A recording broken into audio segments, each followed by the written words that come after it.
Hello, teacher. My name is Dustin Phan, a student of your Computer Engineering Computer Science 174 class, and this is the code for Project 4, a code which asks us to take inputs from the user and find the additive root and persistence, as well as the multiplicative root and persistence of the number, and then print it all out. First thing I'm going to do is to create a way for the computer program to keep repeating the code until the code stopped.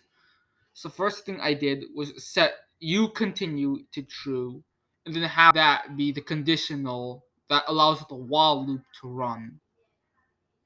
First thing we're going to do is to gather the input from the user, integer input, and then it'll determine whether or not to quit the program based on the value of the integer. If the integer is less than 0, i.e. a negative number, it sets uContinue equals default as well as print a goodbye statement. Else it runs the actual main function with the user integer as the one of the parameters. The main function consists of three strings: the additive properties, which is set by an additive function, the multiplicative properties, which is set by a multiplicative function, and the print all function, which uses all those the two properties as well as the integer. The additive function calculates both the additive persistence as well as additive root at the same time and returns a list that consists of both of those two variables. This thing works by determining whether or not the input is over 9, i.e. more than one digit.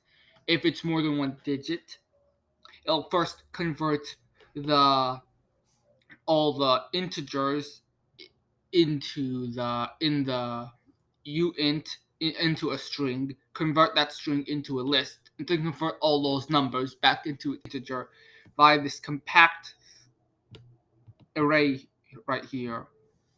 Then it'll add everything in that array together, clear out the array so we can use the array again if we need to continue this even more. Then add 1 to the additive persistence every time this entire code's ran. And this will basically keep repeating until we get a 1-digit number. And then it'll return the additive persistence and integer. The same thing applies for the multiplicative persistence, except that we'll set the integer as a 1 after the list is created, because multiplying anything by 0 is 0, and this is what this is supposed to prevent. The clear function, once these two arrays are done, we create a print all statement. First code of line says for the integer uint using an f string, and f string is also used in the additive properties and multiplicative properties. But because we store the information as an array, all we have to do is reference 0, element 0 being the persistence, and element 1 being the root. Now that we understand how code works, let's try to run the code.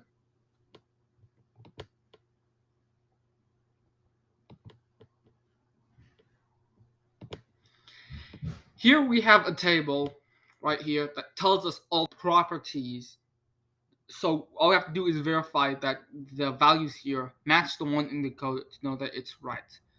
Please enter a negative integer. Please enter an integer. First one will be 1, 2, 3, 4. The one example provided in the rubric.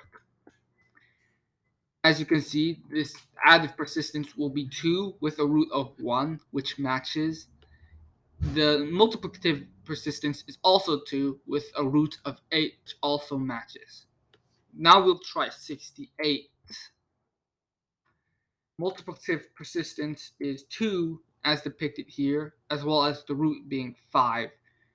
And then the multiplicative persistence, 3 as is correct, as well as 6 as the root. We will try 100,001. As you can see, the multiplicative additive persistence is 1 and the additive root is 2, while the multiplicative persistence is 1 and the multiplicative root is 0. Let's do one more example. 900, 900, 9999. The additive persistence should be 2, which is correct with root 9. The multiplicative persistence should be 3 with root 0, which also matches.